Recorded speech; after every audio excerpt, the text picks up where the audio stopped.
TV47, the home of untold stories.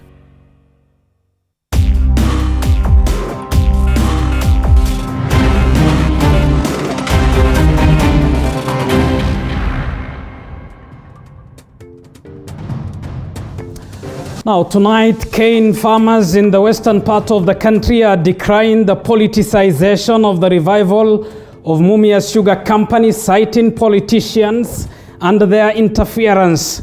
Our guest tonight is a high-ranking politician from Western Kenya.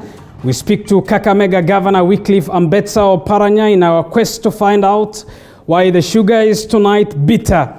We'll talk of politics and the 2022 cards and game plan as well. Good evening, I'm Abubakar Abdullahi. Welcome to Pundits Night. Remember, as always, your opinion counts, so does your voice matters. Talk to us, send us a message on 22047. The hashtag to use is Pundits Night. Governor, good evening, and thank you for making time for us tonight on TV47. Good evening, Abubakar, and thank you very much for welcoming me to TV47. All right, Governor, we have a lot of things to talk about, but let's start off from the 9th of March 2013. Yeah. Your party leader, Raila Odinga, and President Uhuru Kenyatta shook hands at Harambee House in what is famously and popularly now referred to as the handshake. Mm-hmm. Let's start with the state of that handshake. How strong or otherwise is it, in your view? Definitely, one of the principles of the handshake is my party leader, Raila Odinga. And that time, we appreciated the handshake because it brought peace in this country. Mm-hmm. You remember very well that this country was divided, very divided, and it took Raila some time to think of the country first, other than himself. And that's why he went for that handshake. And as you realize, since that handshake, we have had a lot of peace in this country, and there has been a lot of development. Politicking has been there, of course. As you know, Kenya, people like politicking all the time, but there has been peace. However, as a party, we have faced a challenge because some people in other quarters thought that we were behaving more of a government than being an opposition party. But that's what many see. They see ODM as part of the government, behaving as a parcel of the government. You don't believe that? We are not part of the government, you know very well. You can see the cabinet of Jubilee is still intact. We have not been included in the cabinet of Jubilee. So you can't say we are part of the government. I can say that we have associated with the government closely, but we have been outside the government.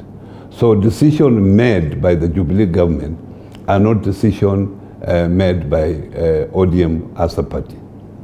And when the Jubilee party will be held to account upon the completion of the 10 years of President Uhuru Kenyatta, will your party be also held to account? It can be held to account because, as I've said, we are not part of the government. If we would have been allowed to be part of the cabinet or to make key appointments in the government so that policies made by the government are part of us, then the public would blame us for being part of the government. But Governor, for purpose of clarity, there are quite a number of CASs, quite high-ranking appointments that President Uhuru Kenyatta made, and those names are people who are ODM-friendly, Raila-associated. That is in the public. You see, as a government, you are a government of the Republic of Kenya. And the government in power is free to appoint people from every corner of this country. So if someone is appointed from the ODM dominated part of the country, it doesn't mean that that is our nominee, because in any case, appointment should reflect the face of Kenya. Yes. All right, and that handshake, Governor, begot the Building Bridges Initiative. And we will talk of what that Building Bridges Initiative bill was intending to do. Given that 4 weeks ago, a 5-judge bench of the court termed that process as unconstitutional, is that a dint to the process? Is it done and dusted for now? It is unfortunate that we are where we are, but we all in all, we respect court's decision. And we will respect that, as you know very well, that they appeal, and I wouldn't want to comment on that because this is a case before the court. But from my own point of view, BBI had good things in it, especially things affecting the county governments, especially increase in funds to the county governments, the process of how funds will flow to the counties. At the moment, you realize that we have a lot of problems when it comes to flow of funds, delayed funding of counties. At the moment, we are three months in arrears. If BPI was to pass, then that would be something of the past. Governor, 6 months ago when I hosted you on this channel, you gave me a similar explanation of why you were advocating for BBI. Yeah. You pointed to the percentage increase in allocation. The BBI, of course, was proposing a 35%. Yeah. And I still remember asking you this question. If the current 15%, at most and at highest of 17%, is yet to be achieved, you are the former chair of the Council of Governors, and there were a time that there were threats of a shutdown. The Kiambu governor today spoke, addressing the media, saying that there is a cash crunch. 15 is not possible, yet you are confident of 35. You are aware that Schedule 4 of the Constitution divided functions between the national government and the county government. There are other functions that are being funded at the national level that are supposed to be funded at the county level. And that's why we have been complaining that in Ministry of Water, Ministry of Lands, Ministry of Agriculture, there are functions. And these functions, they are being allocated funds at the national level. So we are saying that these functions, transfer them to the counties. When you transfer the counties, you transfer with the money that are being allocated. And we worked out that time, and we found that there are around 50 billion Kenya shillings, which are being funded at the national level that should go to the counties. And that's why we are saying that if PBI was to go through, the first thing is to look at the functions once again, analyze them properly, and establish. And we had done a preliminary work ourselves at the Council of Governors, and transfer these functions plus the funds that have been allocated at the national government. And you wouldn't need extra money from any other source. That money will be enough to be 35%, even more. Governor, if 15%, and I insist on this, is still a problem. Counties are talking of shutdowns looming. Counties are talking of cash crunches. Counties are talking of not paying their staff. You're confident of 35%? I think at the moment, what I will say is there is no proper management of cash flow in this country. If the cash flow was being managed well, we will say this year is a unique year because of the COVID-19. But I feel that if cash flow is managed properly, and we make sure that those people who are supposed to pay taxes, there are no tax leakages, I feel we have enough money to fund counties. Our concentration should be on counties, first of all, raising their own funds, own revenue at the local level. That is very important. Most counties have been doing very poorly. We need national government support in that area so that counties can raise enough money. from their own revenue.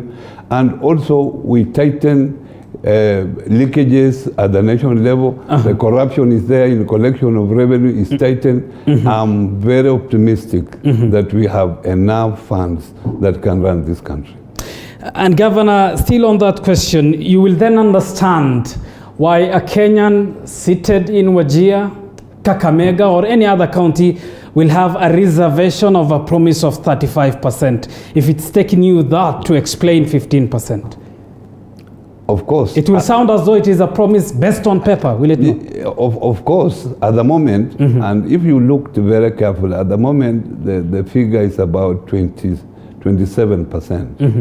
And I think 27 to 35, that is not a big increase. And as I've said, I feel that the management and the loopholes that we have is actually what is causing most of the problem.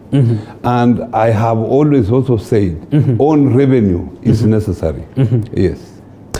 All right, and one other proposal that the BBI initiative was proposing is that of a possible referendum before the 2022 general election. You yourself have had a reservation when it comes to a referendum. You said, and I quote, as we move closer to the election, I think it's not tenable. You said there is no money at the National Treasury, therefore there is no need of pushing to have the referendum this year. We can have it next year when our economy has stabilized. End of quote. Given that your party leader has, alongside the president, hinted at a rebuttal in the nullification of the BBI bill at the Court of Appeal, and suggesting as though there will be a referendum, do you have reservations in what your party leader is fronting? That time when I talked about it, you remember COVID was at its height. And as counties, we have faced serious challenges when it came to management of COVID. Because I remember the only funds we were given by the national government was 5 billion. That was sometimes last year. And nothing else has come up to now. So the whole burden of COVID-19 rested on the counties to make sure that all provisions that are required, the PPEs, the medication that is required, and in most cases, most counties were treating COVID patients free. This was a great burden to the counties. And that's why I said at that time, I think it was important that we look at the COVID-19 and referendum was not a priority. And you remember, we have lost many Kenyans. And life is very, very important. And as a country, you have to look at the welfare of your people first. And that's why I said that at that time, BBI was not a priority. Any funds that were available should have been channeled to the counties. And in your response, Governor, you say at that time, at least making reference to it twice, if I'm not wrong. Has that opinion changed hence? At the moment, we are still fighting COVID-19. You are aware that the third wave is just over, and we are expecting, as they say, that next month, maybe a fourth wave will be there. As we struggle, I still believe that more money should be channeled to fighting COVID-19. But if there is excess money that can carry on for referendum, then be it. Then we can have a referendum. But I can see time is not on our side. All right, Governor, and in my preamble, I hinted that we will talk of politics and 2022 game plan. And let's talk of that politics and the realignments that we at least see in the public, politically speaking. In April this year, you met the Deputy President in what you termed as a chance meeting. The Deputy President responded to that in a media interview, saying that he met you 5 times. Just on the number, how many times have you met the Deputy President? I think he must have forgotten. We have met more than 5 times. You remember very well that I have been the chairman of the Council of Governors, and the deputy president is the chairman of IBEC. IBEC is the Intergovernmental Budget and Economic Committee. Is the chair, and the chairman of the Council of Governors is the co-chair. So we have had several meetings, and at that level, mainly discussing issues to do with finances between the national government and counties.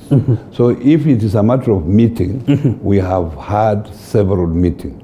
But I think, and wherever we met afterwards, we would say bye, he would throw a word here and there, how is politics in Western, and I could answer.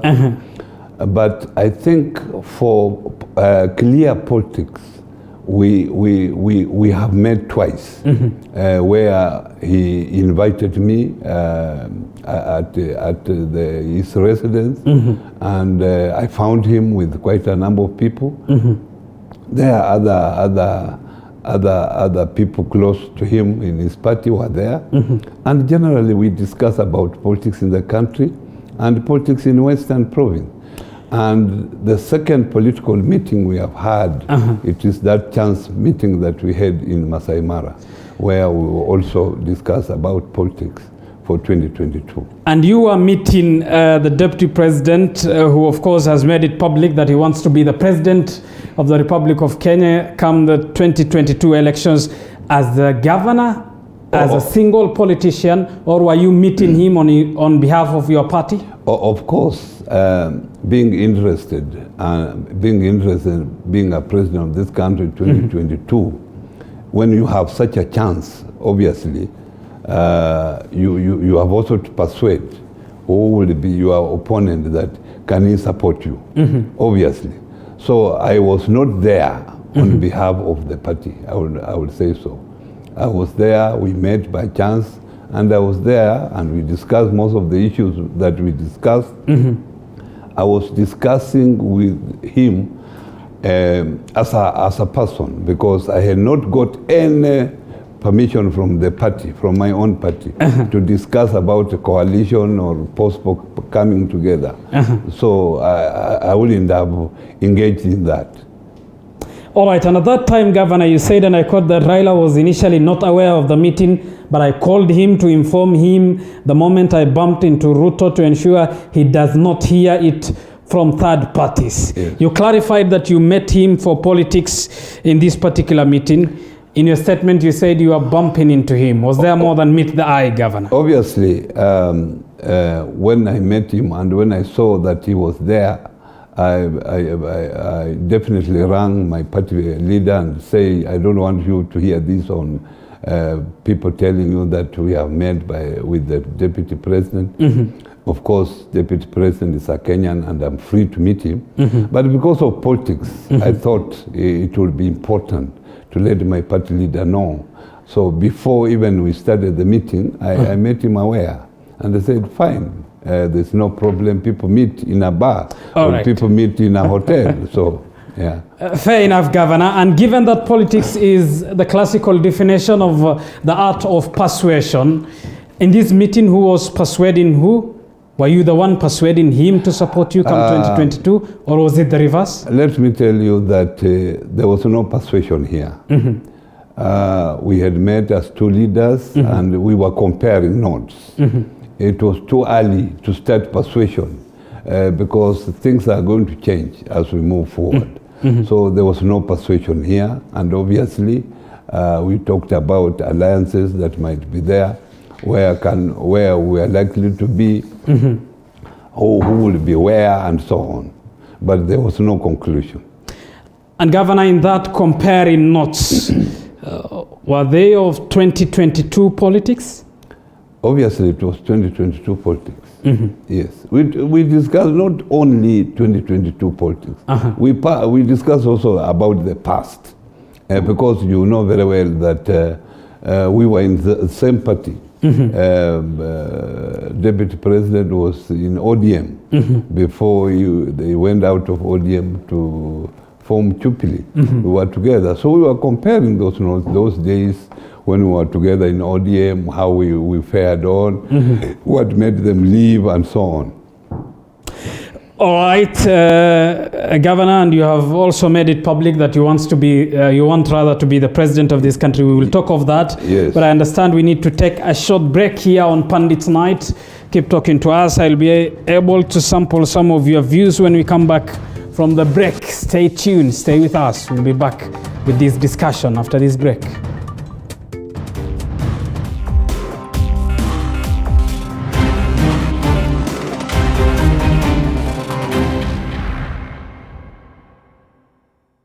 You are watching TV 47, the home of untold stories. Next episode of The Realtor. We tell you how architects make your house beautiful and engineers make it structurally sound.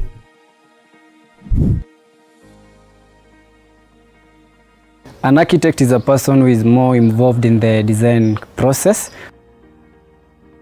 An engineer generally is a person who brings about technical support or technical assistance and does it in a project, in any project, and does it at a cost-friendly, in a cost-friendly manner. The Realtor, every Tuesday at 7:30 p.m. Download the Zenka mobile app today from your app store and enjoy up to 0% and 61 days to repay your loan. Well, the speaker is neither here nor there. I should have done my outro from here. I don't know.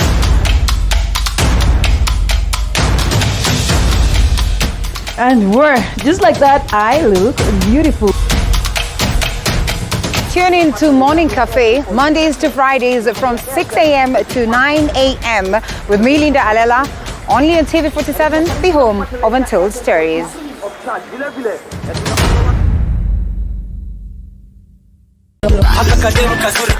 Sherehe ni meja, tumekujadi na tulibeba meja, yule alifanya and all of my money on you. I'm beginning to fall in. I'll lay you down like an edge controller. Bad girl, you can be my baby mama. Wanna take you class, we can chill for the summer. Your body language. Global Precast Panels. We have the best quality, durable and affordable precast panels to suit all your needs. Manufactured under a controlled environment, we have the best precast concrete panels, precast concrete floor slabs, precast concrete perimeter wall, precast concrete columns and beams. Our panels reduce construction cost by up to 40% with absolutely no plaster required, including added soundproof benefits, convenient four-story buildings, schools, offices, residential houses, hospitals, and warehouses. Take advantage of our free transport. Contact us on 0702 24 7267 or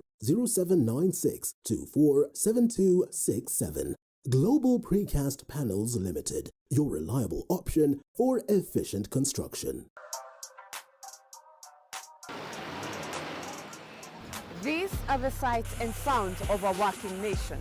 There are no shortages to remarkable ideas. What's missing is the will to execute them. You need to stay relevant. If you don't, you're going to fade off.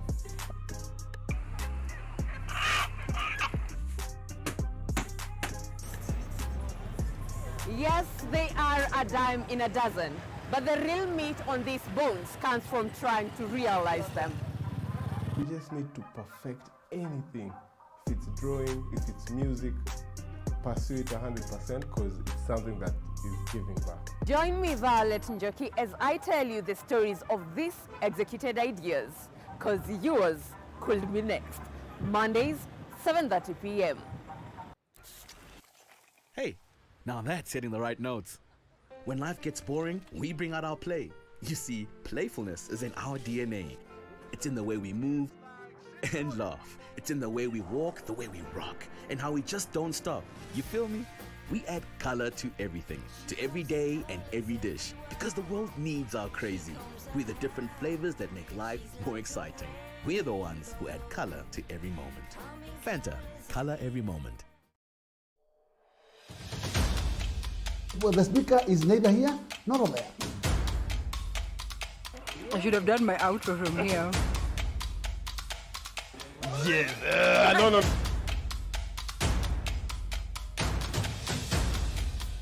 And just like that, I look beautiful. Tune in to Morning Cafe, Mondays to Fridays from 6 a.m. to 9 a.m. with me, Linda Alela, only on TV47, the home of Untold Stories.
Raukia siku njema na tunukiwa offers kila siku. Pata offers zote mahali pamoja ili uongeze zaidi, utume SMS zaidi na ubrowse zaidi. Wewe usijali. Tuma namba ya kila supplier kwa hiyo soko. Enda Jubilee nitaongea na kila mmoja wao. Very good.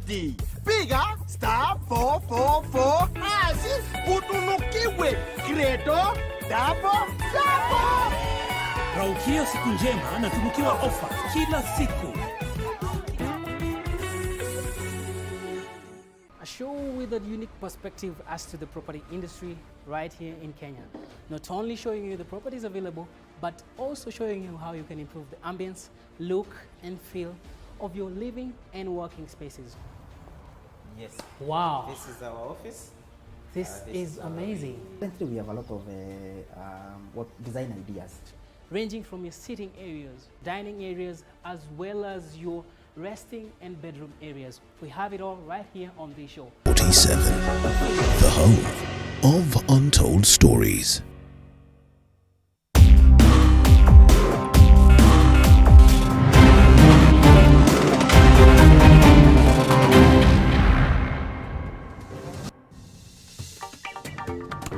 Welcome back to Pundits Night. Thank you for staying with us. Just a reminder of who our guest is. Kakamega Governor Wycliffe Oparanya is our guest tonight. We are talking of politics, alliances ahead of 2022, and we will shortly talk of the trouble in Mumias and why the sugar is bitter there tonight. Governor, before we went for a break, I asked you whether you met the Deputy President as an individual or you met on behalf of your party. You answered that you met him as an individual. Of the cards of your party ahead of 2022, is there any of working with the Deputy President come 2022? That is a decision that has to be made by the party leadership. You are part of the party leadership. Yeah, we have the Central Committee. We have party structures. So I can confidently say at the moment that the party structures have never met to discuss about alliances. But obviously, in this country, alliances is the order of the day.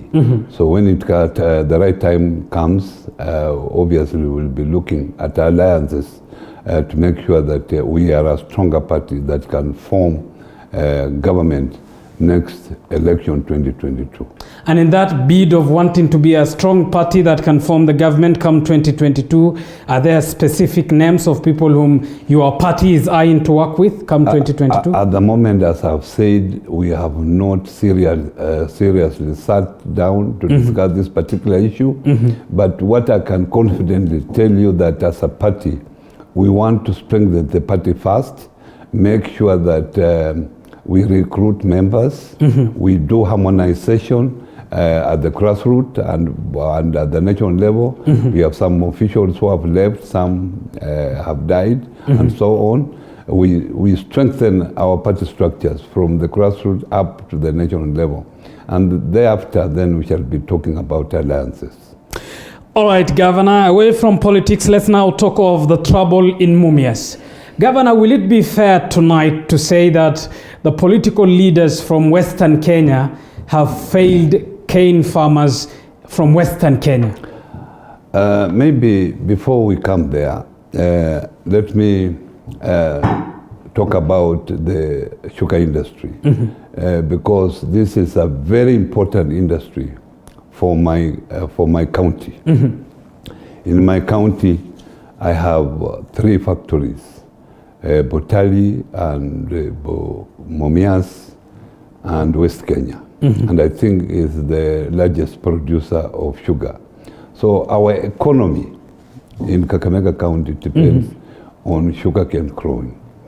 But you remember, it started raining on us in 2012 when the Sugar Act plus other acts in the agriculture sector were repealed and amalgamated together to under AFA.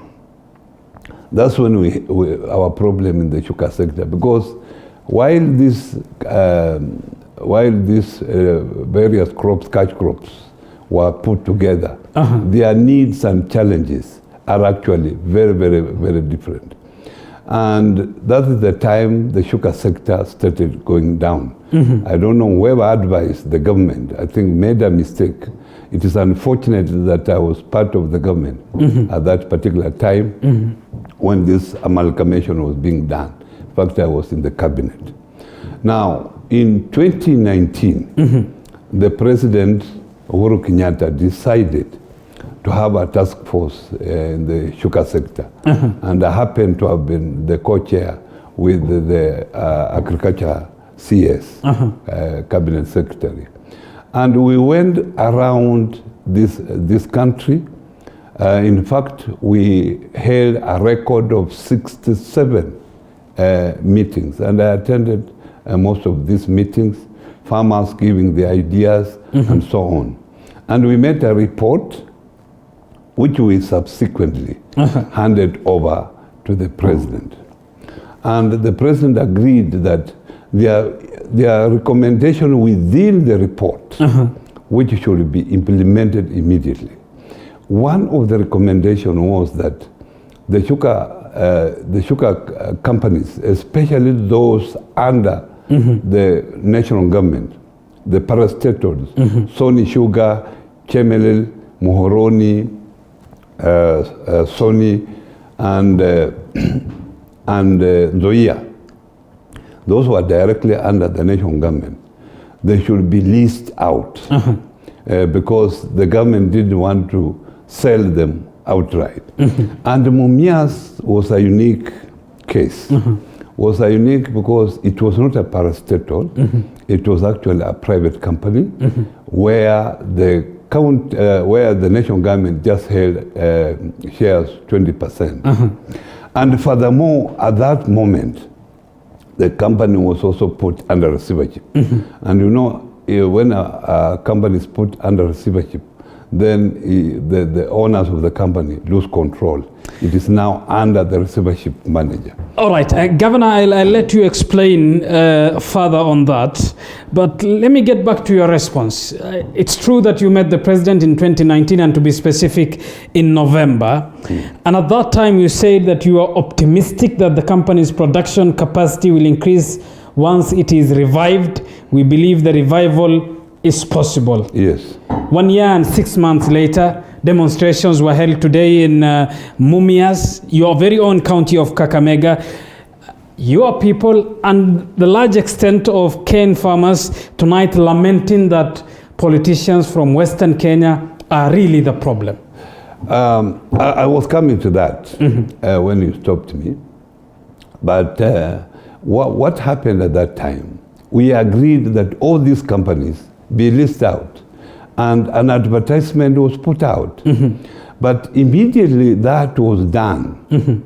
The same people who are sponsoring the politician sponsored individuals to go to court to stop the leasing of the government-owned companies.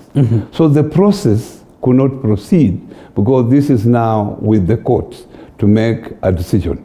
But Mumias Sugar Company, being a private company and being under receivership, what happened was that since KCB was the one, Kenya Commercial Bank, is the one which put Mumias Sugar Company under receivership, decided to also follow the same process and advertise for the tenders for those who are interested. I remember quite a number of companies calling me from overseas that they wanted to invest in Mumias Sugar. And most of them, when they engaged you and they found the debt level was about 20 billion. And two, there was no proper legislation in the country and regulation in that sector, they shied off. And it reached a time when we said that we should have a local who knows the politics of the country, who knows the local environment, to be interested to invest in the company. This is despite advertising? Yes, and fortunately, and this is now for Mumias, I'm talking for Mumias. Fortunately, the KCB went ahead and asked for bidders, and I'm told that 7 bidders applied. And when they did the evaluation, Raval Guru emerged as the best bidder because they wanted someone who could put in money, being a local and so on. And it was left up to the national government to make a decision, a political decision, how other companies that are state-owned, how they will be privatized or be leased out. So on Mumias, I'm being told that after negotiation, it was agreed that one of the known industrialists in this country, Guru, be identified to revive Mumias. In the process, there were so many questions about it, forgetting that this company is actually under receivership.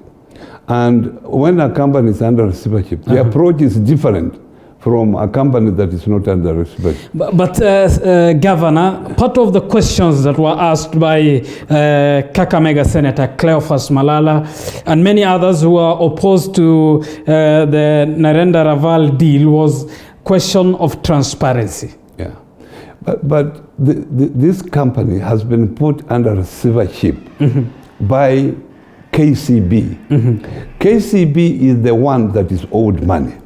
Obviously, KCB would want to recover as much money as possible. And KCB clearly said if there is anybody or if there is somebody who has 10 billion, they are free to get the 10 billion and leave this company in the hands of the former shareholders.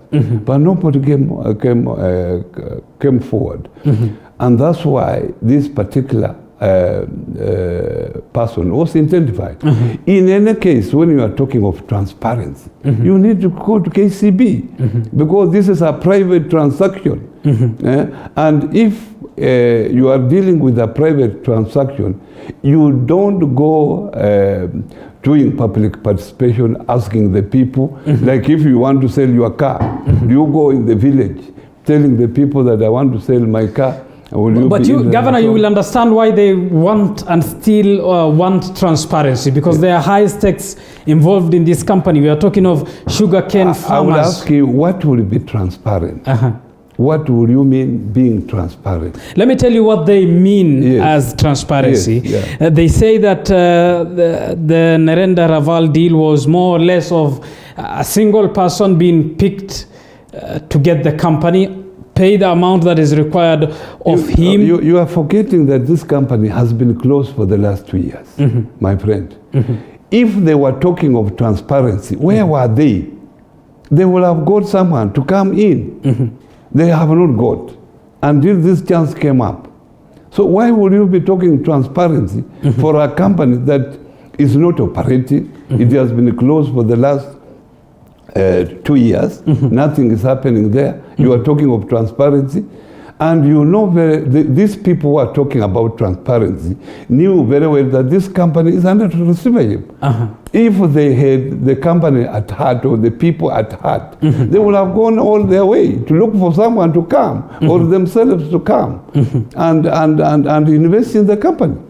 All right, Governor, given then that the national government has 20% stake in this, given that the county government and the Kenya Commercial Bank, the receiver manager, the lenders and other stakeholders supported a hybrid receivership plan, are these stakeholders whose names I have just mentioned in support of the Nerenda Raval deal? I will tell you that I will support anybody who is willing, including yourself. If you have 10 billion, let's go and invest in Mumias. I will not mind about these so many stories that we are talking about. Our people have suffered all along. I can tell you, Mumias town is a ghost town. Before, we used to have over 100,000 people living in this particular town. Go there, they are about 30,000.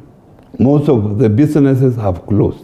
So why would we be wasting time at the moment when an investor has been identified by a receiver, when the company had been closed completely? These people have been getting nothing. And what is involved here, my friend, is that this all politics, those people who are interested in getting that company for a song feel that if this particular person that has been identified gets into this company and they will be competitors, they will be in problems. Yeah, this is all about competition and useless politics. And talking of that politics, Governor, is it not the case that politicians, and again this is the question I earlier on asked, are talking at each other at the expense of the cane farmers rather than talking to each other to really solve what is now becoming a bigger problem? You see, agriculture is devolved. In any case, if this politician wanted to talk about this particular company, they will have come to us, we sit together. Furthermore, after the task force, I have a report. I appointed my own task force as the governor of Kakamega County. They went through, this focused on Mumias, and they went through the problems that are, and we have a document. They will have come and looked at the document and obviously established how do we come in. We will have come in as a county, but you know, with a debt of 20 billion, it was impossible. And the county, for purpose of fairness, has done some payment last year, and I believe also this year, if I am not wrong, which begs the question, is the county that you had interested in buying shares at this particular company? We as a county, we were not buying shares. What we have done, last year we provided 50 million Kenya shillings. And this year, we have provided the same 50 million Kenya shillings. We have put this money under commodity fund, which is managed by the National Ministry of Agriculture, so that this money can help farmers revive the sugarcane growing.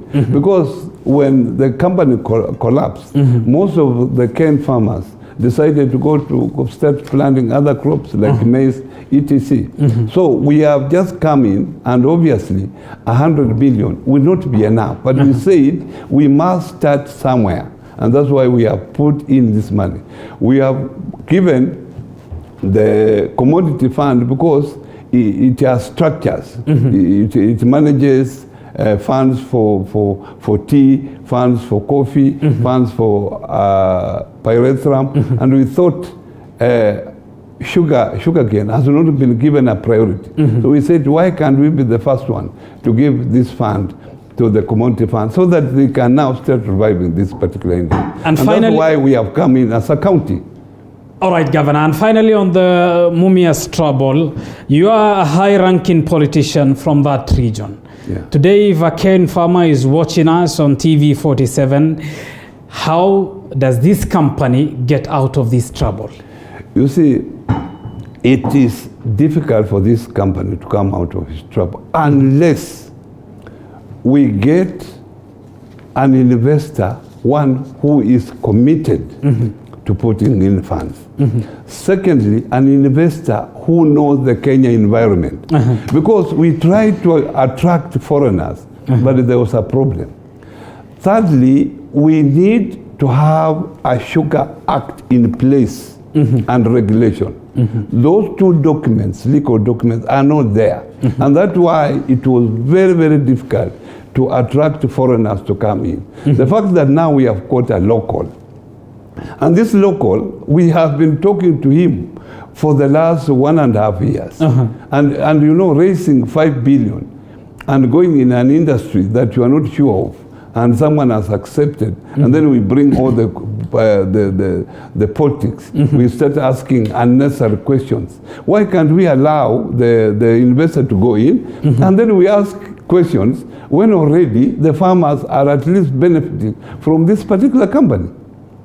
All right, you say we were talking to this individual in reference to the steel tycoon Narendra Raval.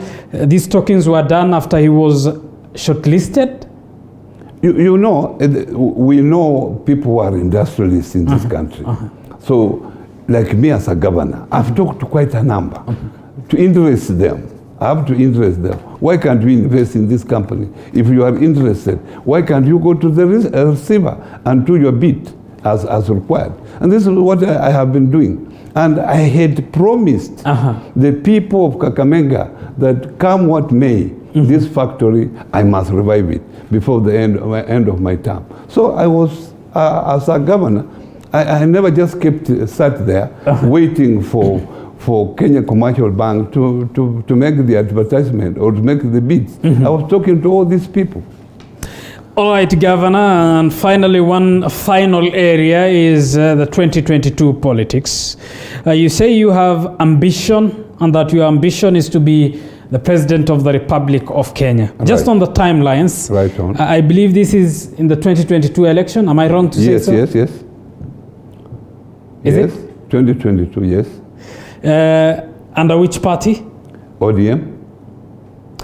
And given that your party leader is hinted to be making his last stop, will you still be in ODM?